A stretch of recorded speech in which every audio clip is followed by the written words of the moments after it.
इस कार्यक्रम के पुण्यार्जक हैं जैन इंटरनेशनल सेवा ऑर्गेनाइजेशन जीसो। निःशुल्क जैन माइनॉरिटी कार्ड प्राप्त करने के लिए 9059054563 व्हाट्सएप पर हाई सेंड करें और अपने नाम के साथ निःशुल्क जैन माइनॉरिटी कार्ड अभी प्राप्त करें। देखो, आज ऐसी बात है, हमारा वोट बैंक नहीं है, इसीलिए कोई पार्टी हमको टिकट देने को तैयार नहीं है, क्योंकि पूरी भारतीय लोकतंत्र की राजनीति आज जातिगत हो गई है। जाति, धर्म, कास्ट के आधार पर आज चुनाव लड़े जाते हैं। तो जिस जाति का जिस क्षेत्र में सबसे अधिक वर्चस्व होता है, लगभग उसी जाति का उम्मीदवार वहां खड़ा किया जाता है। उसे काटने के लिए दूसरी पार्टी भी वैसी ही जाति के उम्मीदवार की खोज करती है। हमारी जाति यानी हमारी कौम यानी हमारा धर्म, जैन समाज, वो स्ट्रेंथ में बहुत कम हो गया, संख्या बल उसका बहुत कम हो गया। उसकी संख्या जब कम हो गई तो स्ट्रेंथ कम हो गई, वोट बैंक कम हो गया। एक तो जैन इतने उदासीन है, वो सोचते हैं अपना काम नहीं, चुनाव, इसलिए जैसे चुनाव आते हैं तो छुट्टी मिलती है, बाहर घूमने चले जाते हैं, वोट देने भी नहीं जाते। हमारे साथियों ने भी यही सिखाया कि वोट दोगे पाप लगेगा, तुम्हारे वोटों से कोई जीतेगा, उसके बाद में वो कुछ भी एमएलए हो या एमपी हो, कुछ भी गलत काम करेगा उसका पाप तुमको लगेगा। वाह, बहुत जोरदार हमने कर्मवाद सीखा, व्यवहारवाद सिखाई नहीं। और इस प्रकार इसीलिए हमने वोट देना पहले सीखा नहीं, हमारे साथियों ने ये सिखाया, आप यही सीखते गए। उसके बाद में हम जैसे साथियों ने कहा, पागलों, वो पाप तो पाप की जगह पर है, जब गले कटेंगे मार खाओगे, काम निकलवाने के लिए भी जूते घिसने पड़ेंगे, एकदम बेजू बावरा की तरह पल्ला फैला करके उनके सामने खड़ा रहना पड़ेगा। तब आपने वोट नहीं दिया होगा तो हैसियत से बोल भी नहीं पाओगे। तब लोगों ने वोट देने सीखे। तब ये जो विरोध करते थे साधु साध्वी जी, वो धीरे धीरे चुप हुए, वो सब भी समझने लग गए कि आध्यात्मिकता की बात अलग है और व्यवहारिक जगत की सच्चाइयाँ ये हैं कि हमको किसी न किसी का सपोर्ट करना पड़ेगा। सपोर्ट नहीं करेंगे तो सामने वाला जीत करके आदमी हमारा भी सपोर्ट नहीं करेगा। लेकिन हमारी संख्या जब कम हो गई तो सपोर्ट करने के बावजूद भी आज जैन समाज किसी को हराने की काबिलियत नहीं रखता, किसी को जितवाने की काबिलियत भी नहीं रखता। जितवाने की ना भी रखें, कम से कम दुष्ट को, गलत को, बेईमान को, बदमाश को, उचक्के को, गुंडे को हरवा भी सकें, उतनी भी हमारे में ताकत नहीं, हमारा वोट बैंक नहीं। और देखो, लोकतंत्र में वोट बैंक बहुत बड़ी स्थिति का निर्माण करता है। सारा धर्म कर्म वोट बैंक ना हो तो एक तरफ रह जाता है। ये मंदिर, उपाश्रय स्थानक, तेरापन भवन सब हवा खाते रह जाएं। और इसीलिए मैं दावे पूर्वक कहता हूं कि आज मंदिर, उपाश्रय स्थानक, तेरापन भवन बनाने की इतनी आवश्यकता नहीं है, तीर्थ यात्राओं की इतनी आवश्यकता नहीं है, नई मूर्तियां भरवाने की इतनी आवश्यकता नहीं है। ज्यादा आवश्यकता है बाल बच्चों के निर्माण की, उनको पैदाइश करने की, क्योंकि अब अजैनों को जैन बनाने की प्रक्रिया तो लगभग रुक चुकी है। पुराने जमाने में लाखों की संख्या में जैन साधु अजैनों को जैन बनाते थे, सहजता से, बिना प्रलोभन के। अजैन लोग जैन साधुओं के परिचय में आकर के जैन बनते थे। आज तो वो सब रुक गया, बिल्कुल रुक गया। आज क्या जैन बनाएं? हम अपने घर के लोगों को जैन रखने में कामयाब नहीं हो रहे तो परायों को क्या जैन बनाएंगे? हमारी ताकत कहां बची है? और साधु साध्वी भी आते हैं तो कहां आते हैं? अपने अपने क्षानों पर आते हैं, 5-25 लोग इकट्ठे होते हैं, सवेरे से शाम तक व्याख्यान देना और लोगों को मिलना, उसी में समय पूरा हो जाता है।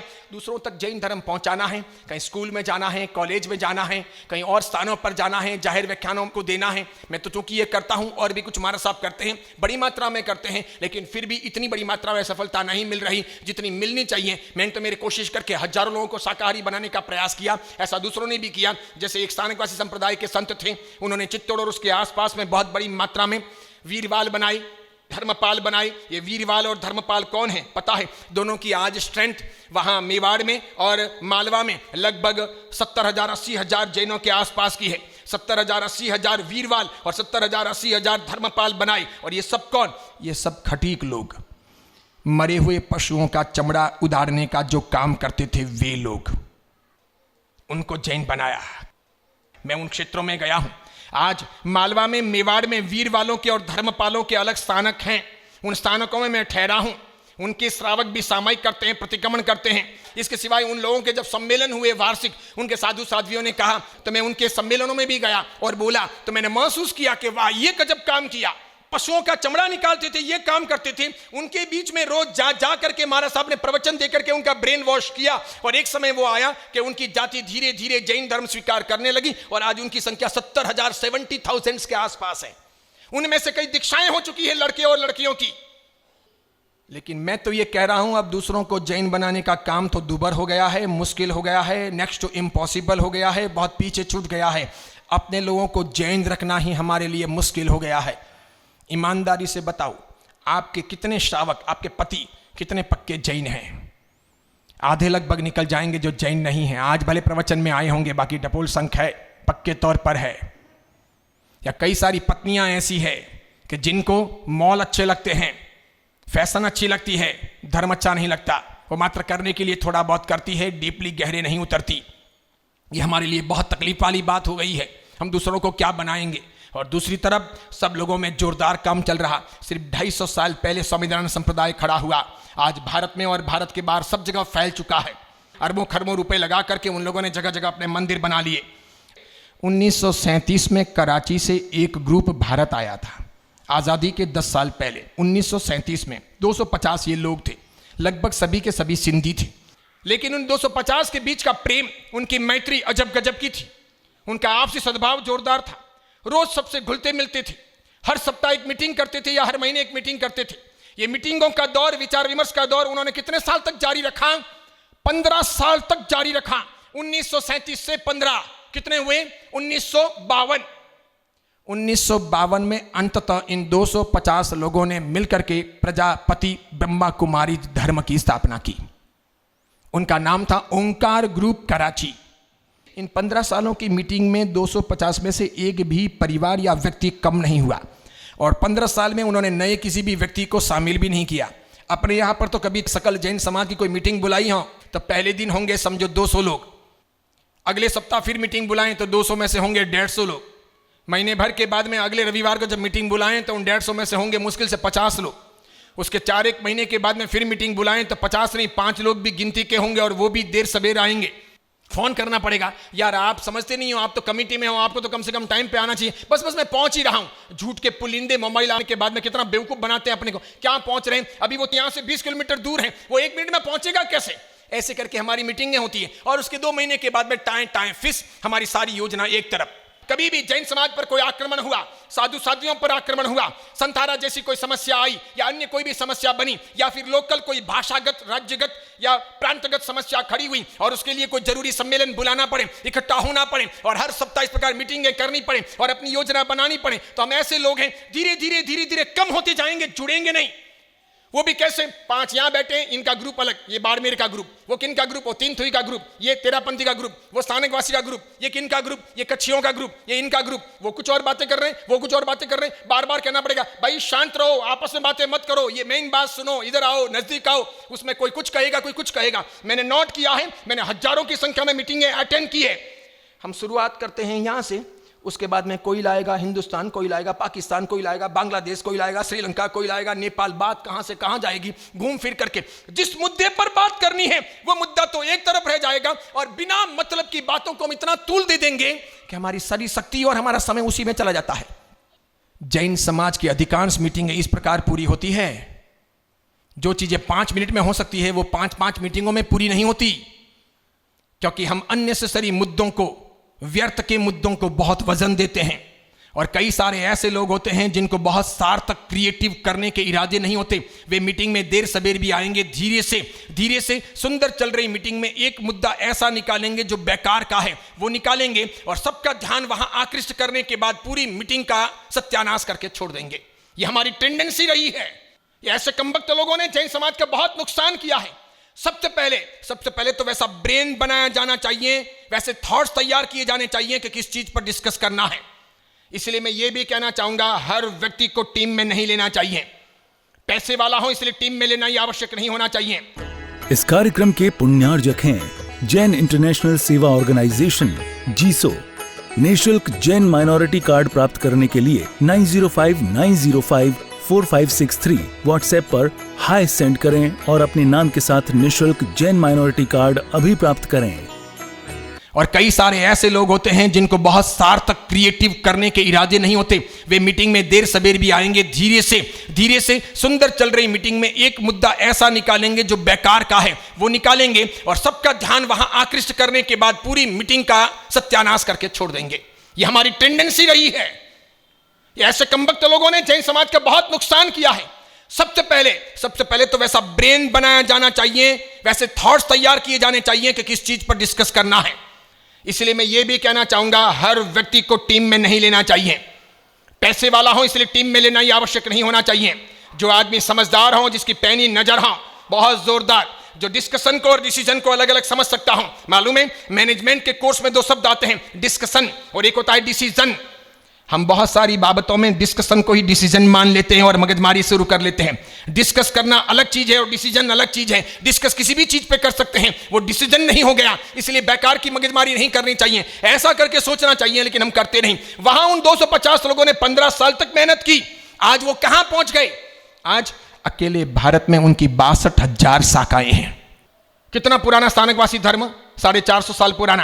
कितना पुराना तेरापंथी धर्म? 250 साल पुराना। कितना पुराना मंदिर मार्गी धर्म? हजारों साल पुराना। कितना पुराना दिगंबर धर्म? हजारों साल पुराना। कितना पुराना त्रिसूत्री का समाज ठेठ राजेंद्र सूरी जी महाराज साहब से अब तक का? कितना पुराना खत्तरगच्छ ठेठ जिन कुशल सूरी जी, जिंदत सूरी जी के वहां का? इतना पुराना है आपके 62,000 उपाश्रय या 62,000 स्थानक या 62,000 तेरापंथ भवन है? बताइए, या 62,000 मंदिर हैं? नहीं है। 62,000 संस्थाएं हैं? नहीं है। उनके 62,000 संस्थाएं हैं आज इंडिया में एक साथ में क्रियान्वित। कैसी यूनिटी, कैसी यूनिक सोच! एक साथ में 62,000 स्थान पर क्रियान्विति होती है, भले 2 लोग भी वहां पर बैठे हों। पूरे भारत में 8.5 करोड़ से अधिक उनके पूर्णकालिक कार्यकर्ता हो गए हैं। ब्रह्मा कुमारीज और वहां आने वाले, रोज आने वाले, वहां पैसा देने वाले कितने लोग? 8.5 करोड़ के आसपास। और जैनों की जनसंख्या कितनी? 42.5 लाख मात्र। उन्होंने पैदा नहीं किए हैं, उन्होंने दूसरों को कैप्चर किया है, खींचा है, अपने में लिया है, अपना बनाया है। तो हम क्यों नहीं बना सके? क्या बनाए? हम तो तेरापंथी स्थानकवासी मंदिर मार्गी 3 थुई 4 थुई खतरगढ़ तपागच ओसवाल पोरवाल साथ में रहना नहीं चाहते, दूसरों को क्या अपना बनाएंगे? हमको तो यही दुश्मन लगते हैं। खतरगच को लगता है कि तपागच मेरा दुश्मन है, तपागच को लगता है कि खतरगच मेरा दुश्मन है। ये बातें वर्षों से चल रही है। 3 थुई को लगता है कि 4 थुई मेरी दुश्मन है और 4 थुई को लगता है कि 3 थुई मेरी दुश्मन है। ये बातें भी वर्षों से चल रही है। गुजरातियों को लगता है कि मारवाड़ी हमारे दुश्मन है और मारवाड़ियों को लगता है कि गुजराती हमारे दुश्मन है। ये भी बहुत वर्षों से चल रही है ये बातें। फिर मूर्ति पूजकों को लगता है कि अब मूर्ति पूजक हमारे दुश्मन है और अब मूर्ति पूजकों को लगता है कि मूर्ति पूजक हमारे दुश्मन है। ये बातें भी वर्षों से चल रही है। और श्वेतांबर को लगता है कि दिगंबर हमारे दुश्मन है और दिगंबर को लगता है कि श्वेतांबर हमारे दुश्मन है। ये बातें भी सदियों से चल रही है। सच कहूं, असली दुश्मनों की पहचान हम कर भी नहीं सके। हम अपने भाइयों को ही दुश्मन मान बैठे हैं। हमारे ओरिजिनल दुश्मन कौन है, हमारे शत्रु कौन है? जो हमारी संस्कृति, हमारा धर्म, हमारी परंपरा, हमारी व्यवस्थाएं तोड़ने में लगे हैं, हमें तहस नहस करने में लगे हैं, हमें जड़ों से उखाड़ने में लगे हैं, हमारा समाप्तिकरण करने में लगे हैं, हमें भूख पिलाने में लगे हैं। उनकी कूटनीतिक चालें हम समझ नहीं पा रहे हैं। उन दुश्मनों की खोज अब तक हम कर नहीं पाए हैं। अपने अपने भाई को दुश्मन समझना बड़ा सरल है। आप मुझे दुश्मन मानो, मैं आपको दुश्मन मानूं, ये दुश्मन इतने खतरनाक नहीं। इनको दुश्मन मानना ठीक भी नहीं। यहां एनर्जी खर्च करना मूर्खता है। असली दुश्मनों की पहचान होनी चाहिए कि जो जैन धर्म के विरोध में है, जो जैनियों को पसंद नहीं करते हैं, जो जैनों की प्रगति नहीं चाहते हैं, जो अपनी अपनी दुकानदारी चलाना चाहते हैं, जो गलत तरीके से राजनीति करते हैं। ऐसे कितने ही हैं, कितनी सारी राजनीतिक पार्टियां हैं, कितने सारे सामाजिक नेता हैं, अनशन बकते रहते हैं, कुछ ना कुछ लिखते रहते हैं, मजाक मस्तियां करते रहते हैं, हमेशा कोई ना कोई बिच्छू छोड़ते रहते हैं और जैन समाज की रहे सही ढांचे को हिलाते रहते हैं। हम हैं, बिखरते रहते हैं, सोच भी नहीं पाते हैं कि कहां से पत्थर आ रहा है। हम एक दूसरे पे पत्थर डालकर या एक दूसरे पे आरोप प्रत्यारोप करके खुश होते हैं। हमारे असली दुश्मनों की सबसे पहले पहचान करनी चाहिए। जब तक आप दुश्मनों को पहचानोगे नहीं, तब तक उनको सुलाओगे कैसे? जब तक पहचानोगे नहीं, तब तक परास्त करोगे कैसे? जो दुश्मन नहीं है उनको आपने दुश्मन मान लिया है, जो दुश्मन है उनको आप दुश्मन मान ही नहीं रहे हो। तो जो प्रत्यक्ष दिखते हैं वे दुश्मन तो फिर भी परास्त किए जा सकते हैं। जो छुपे रुस्तम हैं, जो छिप करके वार कर रहे हैं, उनको कौन परास्त करेगा?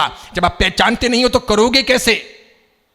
और जब किसी भी जाति का वर्ग बड़ा बन जाता है, तब न्याय, नीति, संविधान, कानून, लोकतंत्र, प्रशासन, पुलिस, राजनेता कोई सपोर्ट में नहीं आते। सब तमाशा देखते हैं, सबको अपने हित बहुत महत्वपूर्ण लगते हैं। तब ये देखते हैं कि हम कुछ कर नहीं सकते। बहुत सारे कहेंगे हिंदी विरोधी आंदोलन को लेकर के जो गणेश बाग के पोस्टर्स फाड़े गए, उस बात को लेकर के कर्नाटक के एक एमपी ने एक स्टेटमेंट दिया का ये गलत है, ये अच्छी बात नहीं है। इतने तुम ये हिंदी के पोस्टर फाड़ रहे हो और जैन समाज को दबाने की कोशिश कर रहे हो। अरे जहां गणेश बाग में तुम लोगों ने पोस्टर फाड़े, उसके सामने ही मुसलमानों का भी एक स्थान है और वहां बोर्ड लगे हुए हैं, वो उर्दू में लगे हुए हैं। तो वहां पर आपने कन्नड़ में बोर्ड की बात क्यों नहीं की? वो पोस्टर आपने क्यों नहीं तोड़े? जाओ तो सही वहां मुसलमानों के वहां के पोस्टर फाड़ के बताओ तो मालूम पड़े ये जैन समाज प्रतिकार नहीं करता, झगड़े नहीं करता, हथियार नहीं उठाता, इसलिए तुम इनको दबा रहे हो। उनको दबा लेते ना। जब यहां गणेश बाग का पोस्टर फाड़ रहे हो तो वो भी फाड़ सकते थे ना। वहां उर्दू में पोस्टर लगा है ना, वहां कहां कन्नड़ लिखी है? इतना सा कहा, उसमें उसका वोट बैंक हिल गया। उसके क्षेत्र के बहुत सारे साउथ इंडियन कर्नाटकी वोटर नाराज हो गए। उसको चुपचाप पीछे हट करनी पड़ी, बैकफुट पर आना पड़ा। क्योंकि राजनीति चलेगी कैसे? अगर हमारा वो सपोर्ट करेगा तो वो हार जाएगा, घर बैठ जाएगा। हम लोगों के भरोसे वो हारेगा थोड़ी, इतना थोड़ी बलिदान देगा। कोई आदमी गला थोड़ी कटवा सकता है, हमारे लिए मेहनत कर सकता है। समझ गए आप? यानी कि लोकतंत्र बड़ा अजीबोगरीब खेल है, इसे समझना चाहिए। तिरुपति बालाजी की बहुत बड़ी मात्रा में आमदनी है। तिरुपति बालाजी की करोड़ों अरबों रुपयों की आमदनी है। उसकी चेयरमैन थी इन्फोसिस के मालिक नारायण मूर्ति की पत्नी सुधा नारायण मूर्ति, अब तक वो थी। जैसे ही ये दूसरी बार मुख्यमंत्री बनकर के आए, इन्होंने ऑर्डर जारी किया कि इनको पद से बर्खास्त किया जाता है बिना कोई कारण के। किनको? ये शुद्ध हिंदू है, इसलिए सुधा नारायण मूर्ति को पद से बर्खास्त किया जाता है, ताकि बहुत बड़ी मात्रा में तिरुपति बालाजी के पैसे भी ला करके ईसाई धर्म के प्रसार प्रचार के लिए लगाए जा सकें। देखो कैसा सत्ता आने के बाद में उपयोग होता है, और सत्ता लेने के लिए कितना वोट बैंक चाहिए। यहां तक तो ठीक, जेरूसलम ईसाइयों के तीर्थ स्थान की यात्रा करने के लिए विज्ञापन भी तिरुपति बालाजी की टिकट के पीछे छपाया जाता है। तिरुपति बालाजी की टिकट है और पीछे विज्ञापन कौन सा है? चलो जेरूसलम, जीवन की शांति के लिए, जीवन के उद्धार के लिए। आपको कोई तकलीफ है तो चलो जेरूसलम। अपने बैठे बैठे खाली मंदिरों में भजन गाते रहते हैं। कुसुमांजलि में लो शांति जी नंदा, सिद्ध स्वरूपी अंग पकाली, हो गया कल्याण। मैं मूर्ति पूजा का विरोधी नहीं हूं, मंदिरों का विरोधी नहीं हूं, सानक का और तेरापन भवन का विरोधी नहीं हूं, मैं सामायिक का प्रतिक्रमण का विरोधी नहीं हूं। इन सब में मैं बहुत करता हूं और करवाता हूं, जान लगाता हूं। लेकिन मन में यह दर्द है कि इन सब चीजों से काम पूरा नहीं होगा। बार बार पालिताना, समय शिखर, गिरनार, संकेश्वर भगने से काम पूरा नहीं होगा। बार बार 99 28 ने अठम कर लेने से आप सोचते हो बहुत बड़ा काम हो जाएगा। अरे कुछ भी नहीं होगा। कितने भी चढ़ावे बोलो, कितने भी पालना जी, सपना जी झुलाओ, ये सब भी काम पूरा होने वाला है। देखना आप, मैं 25 साल से बोल रहा हूं और अब दावे पूर्वक कहता हूं, बहुत जल्दी ही जैन समाज से चढ़ावों की प्रथा भी रोकनी पड़ेगी, बंद हो जाएगी। या फिर वो हो जाएगी तो छोटे मोटे अमाउंट में होगी, बड़े चढ़ावे बंद करने पड़ेंगे। ये पैसा आपके हाथ से सरकने वाला है। इस कार्यक्रम के पुण्यार्जक हैं जैन इंटरनेशनल सेवा ऑर्गेनाइजेशन जीसो। निःशुल्क जैन माइनॉरिटी कार्ड प्राप्त करने के लिए 9059054563 व्हाट्सएप पर हाय सेंड करें और अपने नाम के साथ निःशुल्क जैन माइनॉरिटी कार्ड अभी प्राप्त करें।